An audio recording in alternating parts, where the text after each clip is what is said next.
This video assumes that you're looking for a used round baler and don't have any or much experience with one. I'm going to point out what to look for and describe how some of the parts work so that you can better understand what to look for in your evaluation. I bought my baler used. It had 3,000 bales on it and now has somewhere between 10, 11,000. So I'm getting into more maintenance issues. I've had it for over 10 years, perhaps 12 to 13, and I try to keep mine sheltered all the time. Let's start at the front. Now this one has a drive shaft here. It's got plastic here that's been damaged, and if you want to know why that happens, it's because I was running a quick hitch, and that hitch at one point was not high enough when I was turning, and so the hitch came in, started touching this thing as it was spinning, and basically caused it to sever itself. That does no harm to the unit itself, but that explains why. Here's another one up here, or more damage. So we start at the front. The tractor is going to be connected here. This one has a CV, or constant velocity joint, and that basically means is that there's a couple U-joints in here, sets of U-joints. There's one here and there's one here behind here. And that allows your tractor to be able to turn as you're rotating and still be able to run power through the unit and not shake itself to death. So it's a very important part of having a baler. Otherwise you're going to go straight line only and you're not going to be able to turn. And if you do, it's going to be heck on your tractor and on your baler. So we've got a pickup here. In your pickup, you have to understand how it's going to operate. This one here uses tines that pick up the crop and starts to rotate it up and sends it back to here. Then behind here, there's something, and you can see these little yellow teeth right here. There's a row here that goes halfway across, and this New Holland is halfway across, alternates, and then the other side, there's a set that will come up there and follow. And basically what it's doing is called a stuffer, and it's going to push that crop up into rollers that are behind here that's rolling your crop. There's going to be fingers here. They're going to try to help control what direction it's going.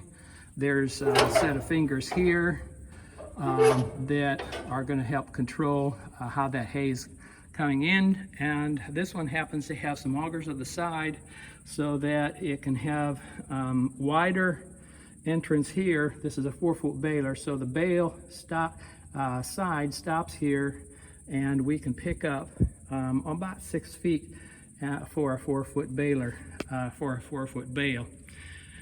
So you want to check and make sure everything is working. In terms of these things here, look and scan across here and see if there's anything that's missing. If anything is missing, a repair is going to cost you at least $5, or going to cost you about $5 in material, and it's got lots of them. So, and then there's the other thing is take these and move it back and forth and see how far it moves. Now, to 10,000 bales, this one has a little bit of movement. If you've got even more wear than that, then you're looking at something that's over 10.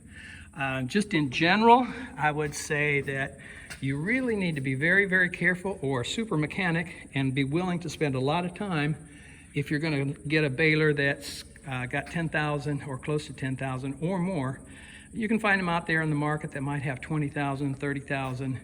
Those are going to be coming off of production facilities, and they figure that their time is not worth the maintenance costs that they're going to run into with these things, because they do wear out. There's thousands of moving parts in these things, and every moving part has a chance to wear out. So these tines will actually break off, or sometimes they'll bend. Sometimes they might affect these little guards here. These guards can be unbolted and they come off, and all that has to be done in order to change those things out. So it's going to be time and consuming. I left the guard off here. I was putting it back together. I decided to kind of show you that on the ends there's going to be some sort of, inside the mechanism here, there's some sort of going to be a chain and sprocket system. And if you're going to buy a baler, it would behoove you to actually take off on each side, the cover, to see what's going on underneath. That'll tell you how well it's been maintained or not. This happens to be a brand new chain. It's been just lubricated, and I had to, my stuffer broke that's up underneath, and you have to work on it from underneath. But in the process, I ended up replacing 7 bearings in doing so. So the drive actually is sitting in the back here. It comes forward for this mechanism, which rotates this front, which, let's see, what else does it rotate? Oh, this one here happens to be that little auger on the side. So you need to check and see what your chain conditions look like, kind of give you an idea what's going on there. Let's take a look underneath. Oh, let me go back. There's another comment here. So this one has 2 hydraulic hoses. Make sure your hoses are good. If not, $100 per hose, just in material. Some of them might have an extra pair, and that extra pair may take and lift the front pickup. Over here, if you're curious, here's a lever here for cranking this one up and cranking it down. If you've got hydraulic, then you may not have that. There's going to be a piece here which is actually going to be used when you have to rethread the net wrap. This one happens to have the ability to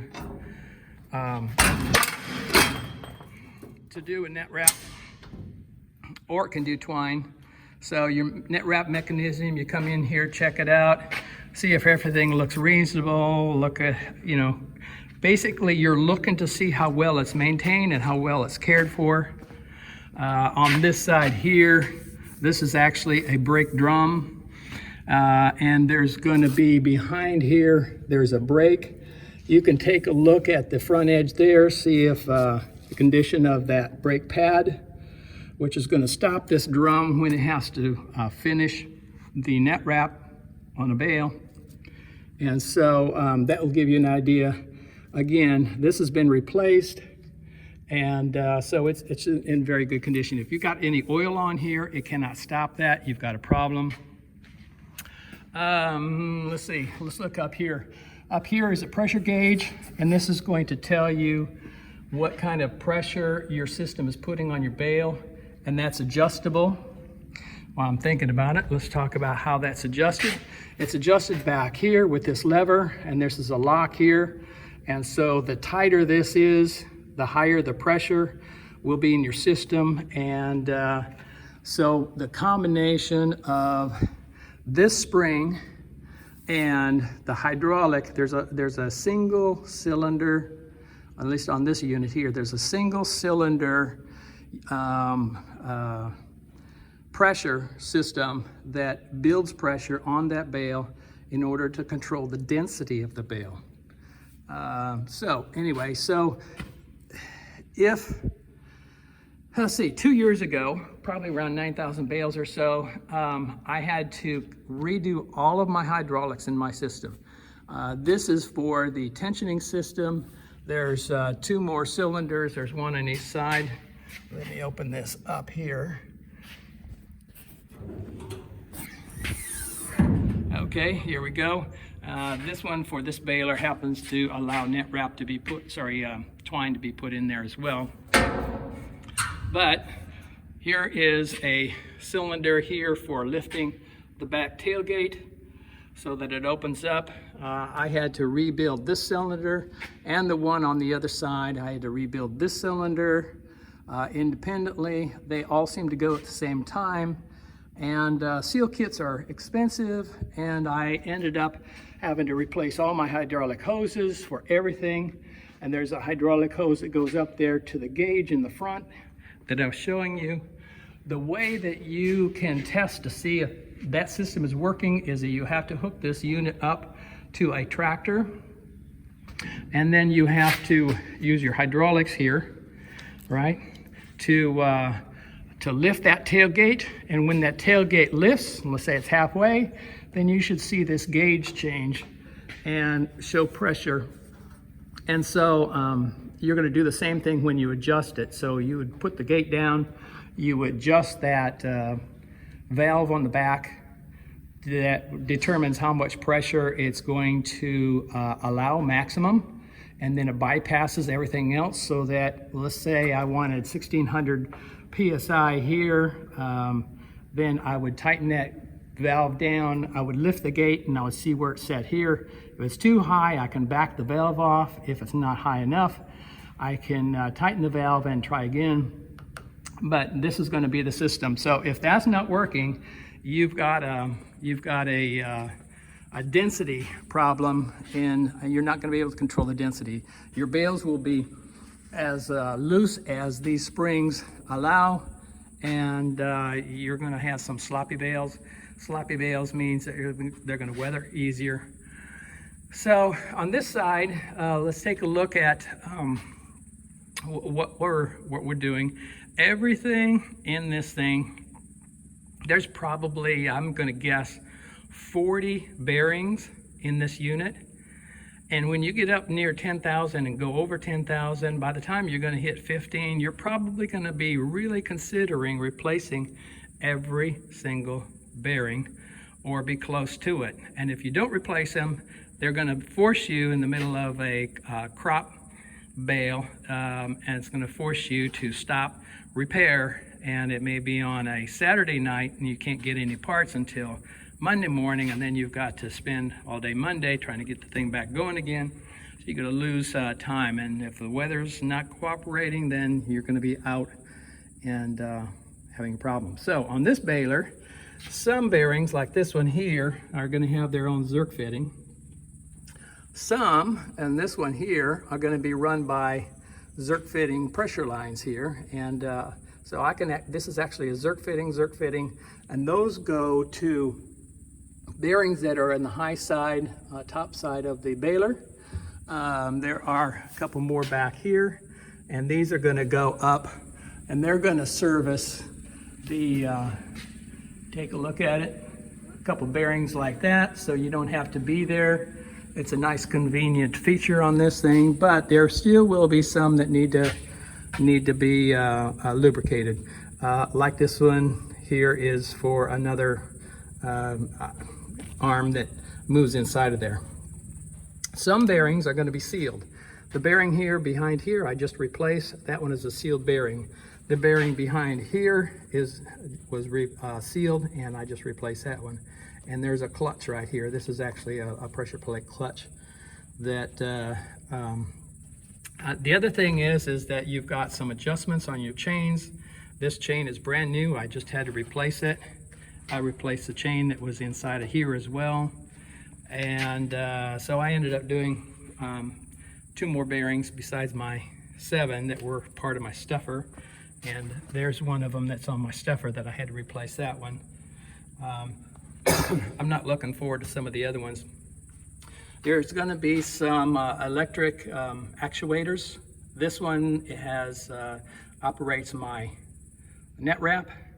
There's one that used to be right here. I've got wired in place. Actually, this one used to be over here, but when my previous one here turned to dust, the bearings inside of it turned to dust because it got water in there, because I used to be pressure washing it after I would use it, and that was a bad thing to do because this is not sealed against weather, rain, pressure washers, or anything else. And so the water got in there. The ball bearing, roller bearings that were in there, they ended up grinding themselves into dust. And this is a $400 unit. I didn't want to pay $400, so I confiscated this one that used to be working on the twine, and I moved it back here so that I could have one for my net wrap. And that was sort of something in the middle of the field I had to do in order to keep going and be able to bale. But that's the point, is that if you're going to buy a baler that is going to have a lot of bales on it, and you need to know how many bales there are, then you're going to be looking at a lot of maintenance and downtime in the middle of a baling session. So what else is there on this other side? There's a computer up here which keeps track of everything, and it controls things like actuators and all that kind of stuff, as well as detecting how large your bales are, and when it needs to tell your unit on the tractor that you need to stop and let it wrap. So that's some of the stuff on here.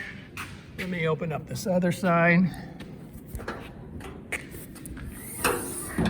Okay, we're going to have the same kind of a tray here for the twine. Everything is going to be chain driven. Here's a great big number 80 chain. Again, you look at the chains, and what you really need to do is you need to have this thing hooked up on the front to a tractor and have that PTO running. It can run at idle, but you need to take a look at everything that's operating in here.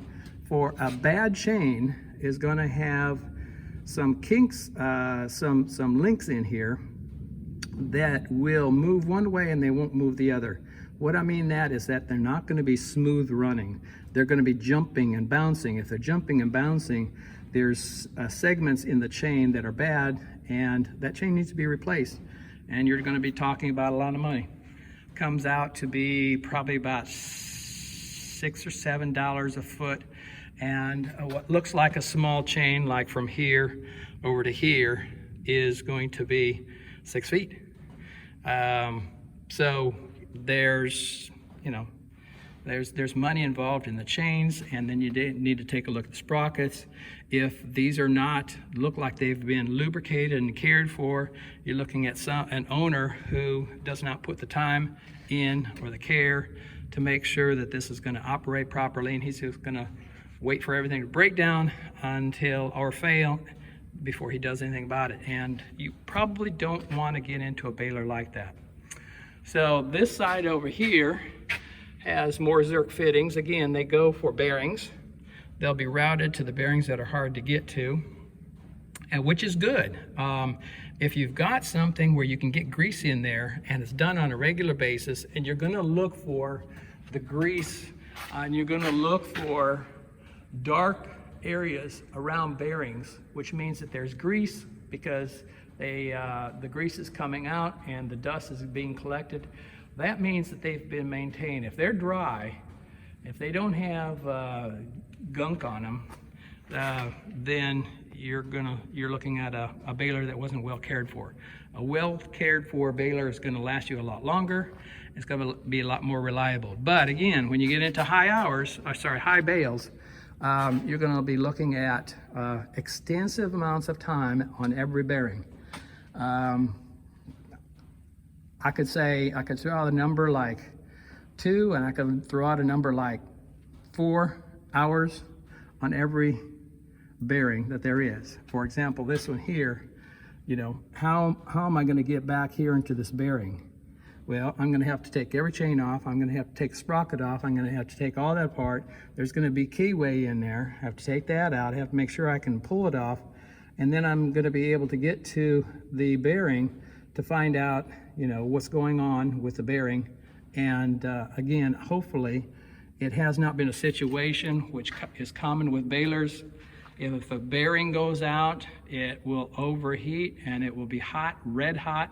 And that red hot is on combustible materials is not a good thing. That's why a lot of balers will end up burning up in the field. Somebody's not paying attention to what's going on. So this one has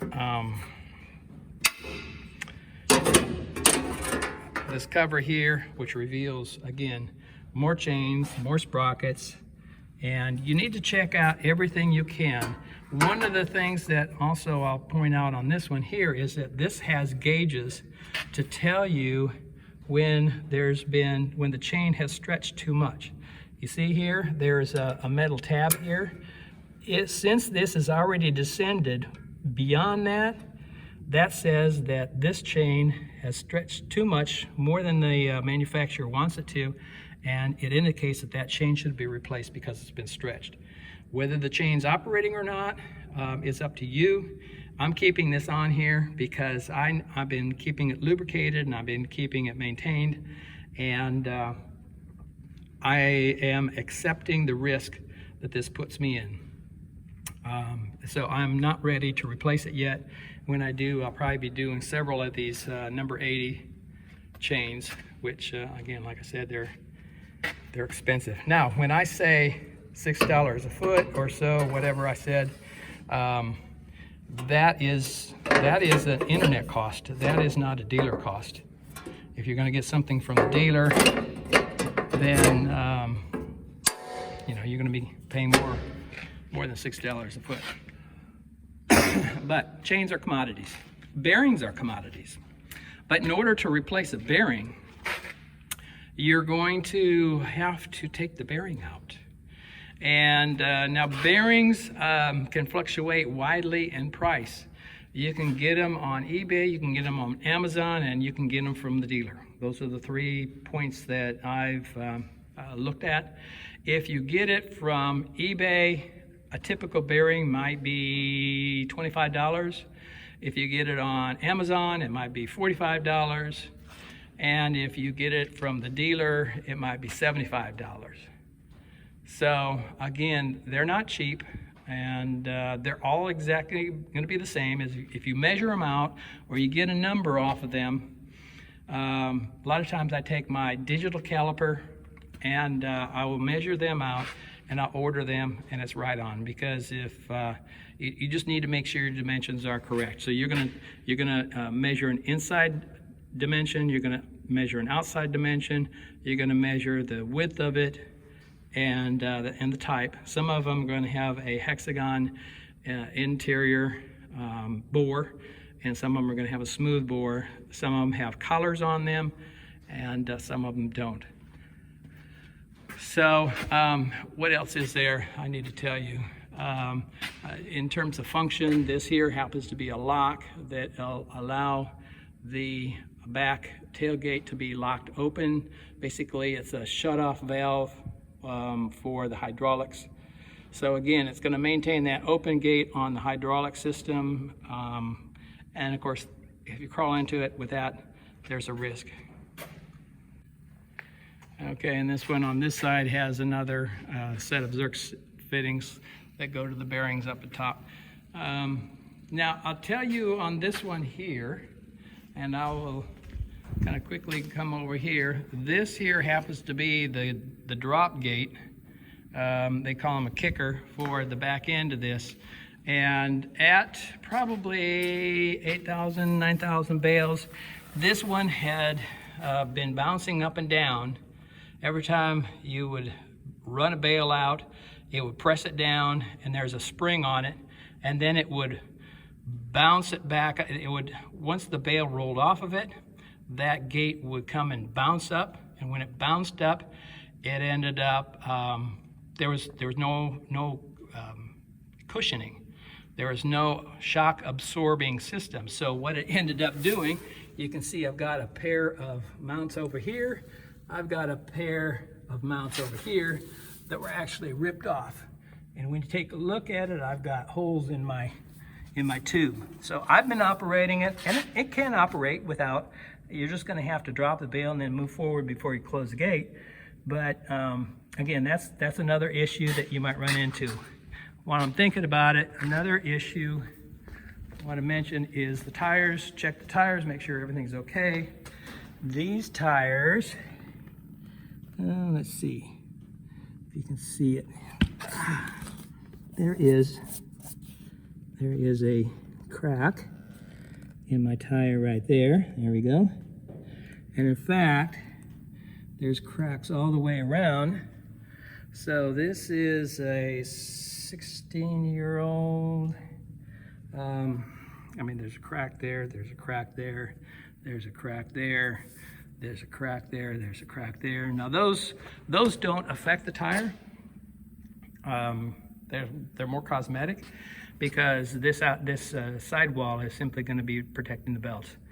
But again, it will happen.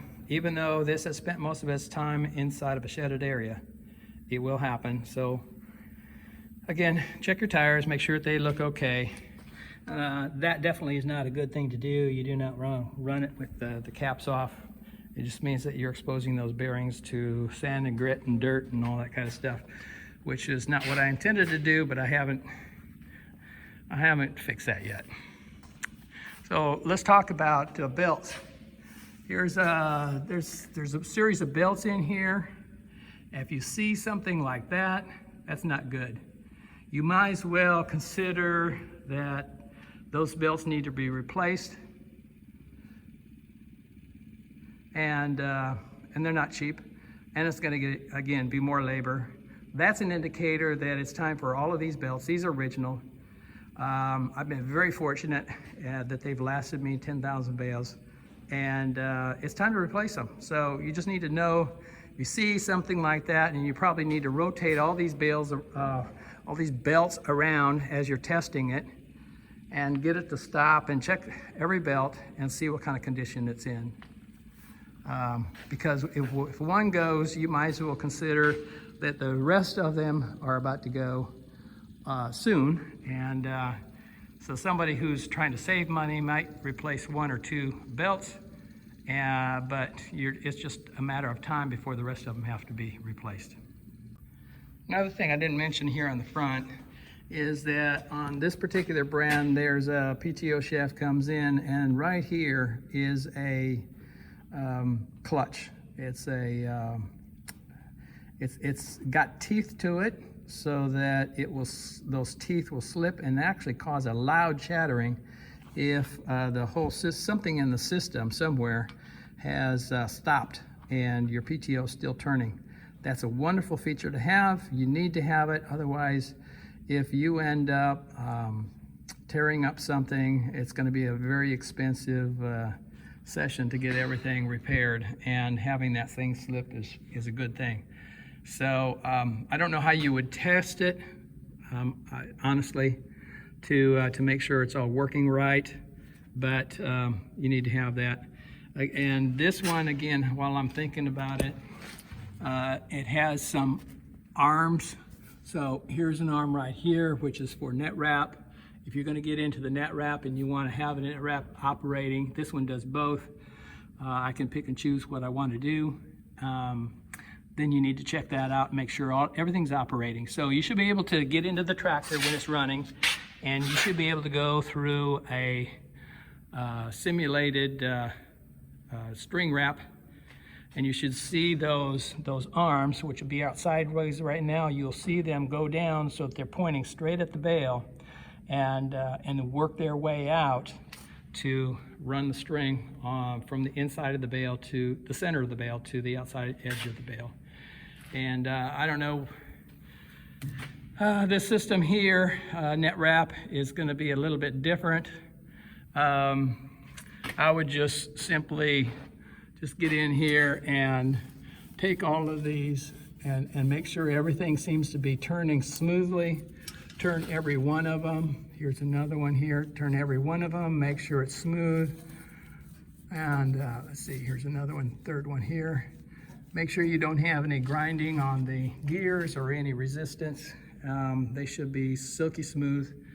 Even at 10,000, mine are still silky smooth. Otherwise, again, more bearings to replace. Another topic is your electrical cord that's going to come up to your tractor. You need to check it out, make sure everything looks good, nothing's bent, all of the pins are sticking out. If they're not sticking out, well, anyway, you just want to take a look at the whole condition of this thing. Take a look and make sure everything looks like it's going to be good. I've had some problems with mine, and actually my pins will not stay out all the time. So as I mate this up to the tractor where I have my monitor, I have to actually pinch or push some of these lines as I'm connecting this thing together. It's a pain in the butt, but again, you want to just check the condition of all those little kind of things, and don't let somebody hook it up without you being able to check it out first. Otherwise, you're, because a cord like that to be replaced is going to be hundreds of dollars, and you're going to be plenty of labor to go in there and reconnect it. It goes up to the box that I talked about, computer box. So you just need to be aware of that. I know one operator who his pin disconnected from his tractor, and then his his employee basically dragged the unit, and it pulled this cord off, and he had to pay hundreds for a new one, and of course then replace it. Oh, another thing while I'm thinking about it, I'll show you on mine because it may be a rare thing and it may not be a rare thing. But if you take a look at this, it is actually bent right here, and this side is bent over here. And if you go and take a look at it, you can see this thing's flared out at the top, and you can't tell, but it's also at the bottom because that's the C channel. What actually happened there is that I had the tractor too tight, too sharp. And I don't know whether I had it sharp and then I backed up, not paying attention, or whether I actually turned it so sharp that the tractor tire started hitting, and it was hitting on this side. I bent this thing all up, one time anyway. I bent this thing all up, and took me quite a bit of time to get all that straightened out. It was fixable. And this is just a step with a spring for being able to walk up and proceed up to the top of the baler.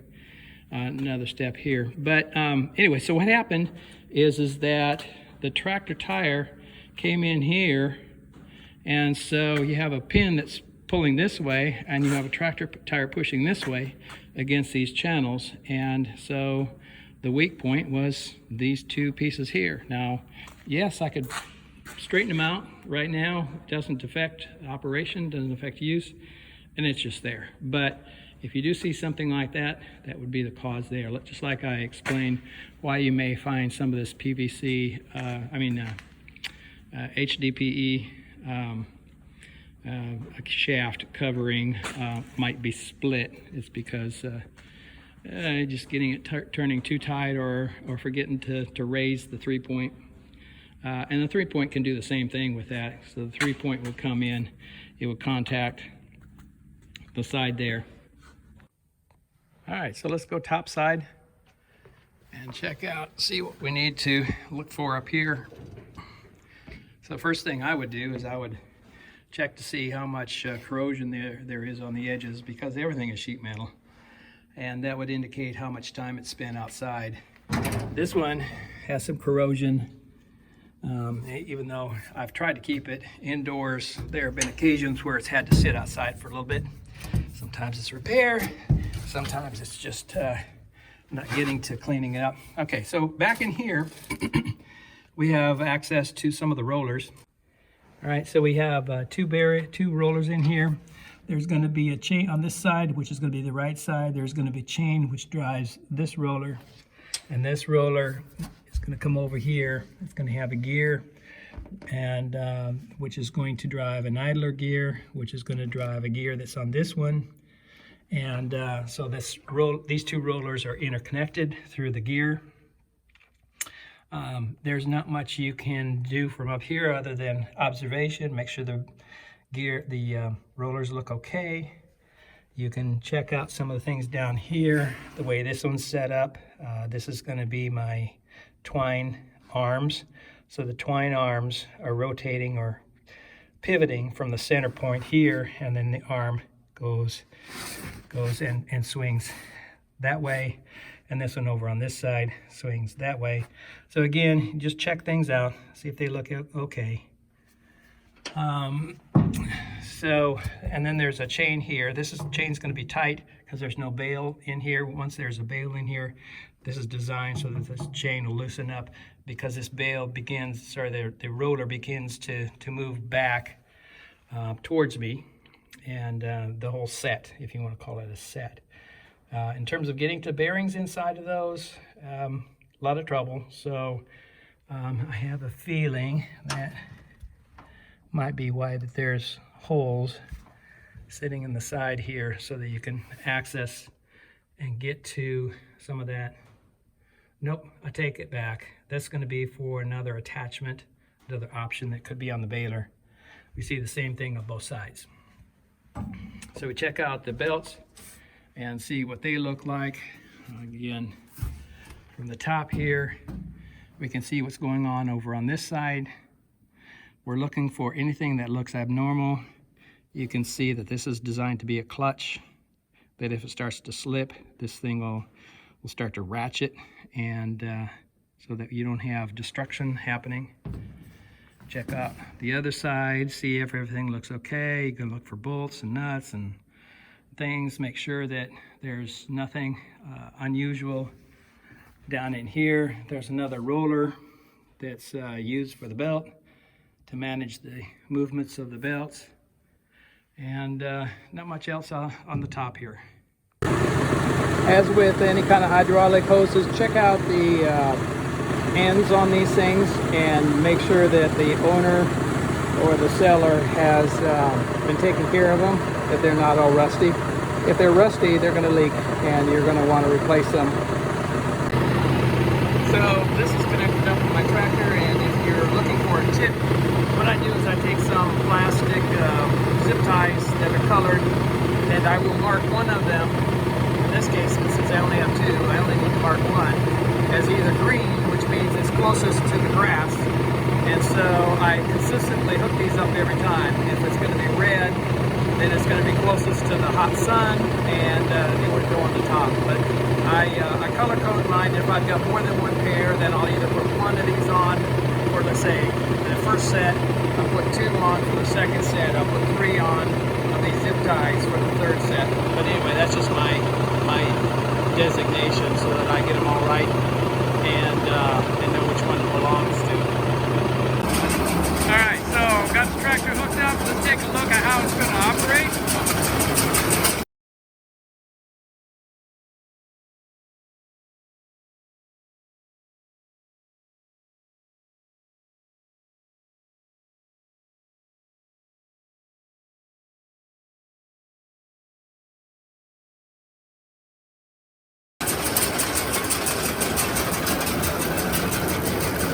The new chain, you see how smooth it is, no jumps, no erratic movement. Go back to the other side, take a look at this. You see how it's jumpy? That one's smoother. That one's bumpy.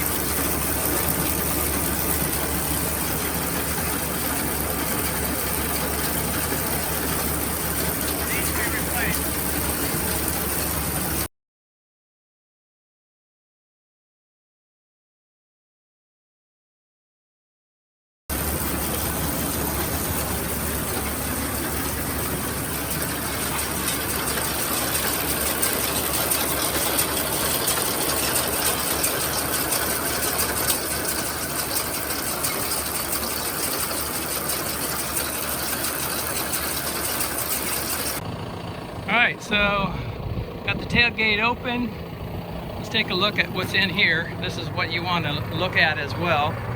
You want to check out everything. I've got a roller here, roller here, roller here, roller here. You want to make sure that there's no apparent damage. This here is going to be a sensor to detect how dense the edges are, and this little lever here, you should be able to push that in easily, because what happens is that as the roll comes past here, it presses on this and it pushes in, and how it's got a tension on it. So this is a spring, and the amount of tension determines how dense the edge is, and it tells you whether you need to load more hay up on that side, if it's a softer or not. So there's one on each side, and again, you want to make sure that these things are operating properly.